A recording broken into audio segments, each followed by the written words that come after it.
দর্শক বন্ধুরা, আজকে আপনাদেরকে নিয়ে এসেছি একটি আখের গুড়ের খামারে, যেখানে আখের গুড় মনে করেন ভিন্ন রকম প্রক্রিয়াজাত করা হয়। এরকম প্রক্রিয়াজাতকরণ, এরকম বিশাল আকারে আখের গুড় প্রস্তুতকরণ আপনারা হয়তো বা কখনো দেখেননি।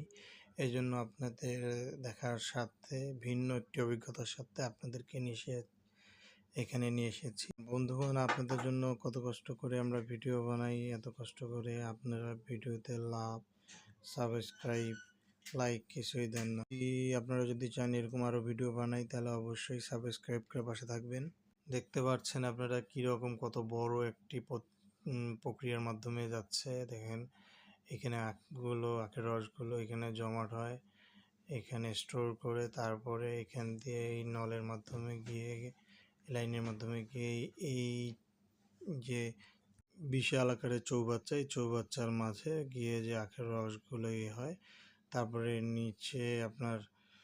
নিচে আপনার জাল দিয়ে আপনার এগুলোকে গাঢ় করা হয়। গাঢ় করে তারপরে আরেকটি জারের মধ্যে যায় এবং এভাবে প্রক্রিয়াধীন অবস্থায় একটির পর একটি ধাপ অতিক্রম করে দেখুন কি সুন্দর করে যে জাল দেওয়া হলো, একটু গাঢ় হয়েছে। এখন এখান থেকে তুলে আবার আরেকটি পাত্রে রাখবে।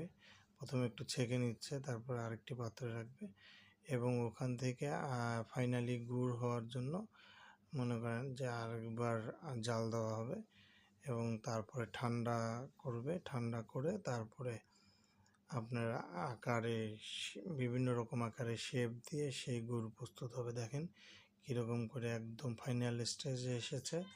এই যে গুড়ের যে লেয়ারটা ফাইনাল স্টেজে এসে গেছে, এখন নাড়াচাড়া দিচ্ছে। এখন নাড়াচাড়া দিয়ে এখন মনে করেন লাস্ট আর কি আপনার এই যে খামির করা হয়ে গেছে। এখন আপনার নিয়ে গিয়ে একটা সাইজ মতন একটা পাত্রে রাখবে এবং সেই সাইজে গুড় আর কি আমরা এভাবেই বাজারজাত করে, এরকম আপনারা হয়তো বাজারে দেখতে পারবেন এত বড় বড় গুড়ের যে সাইজ। Please subscribe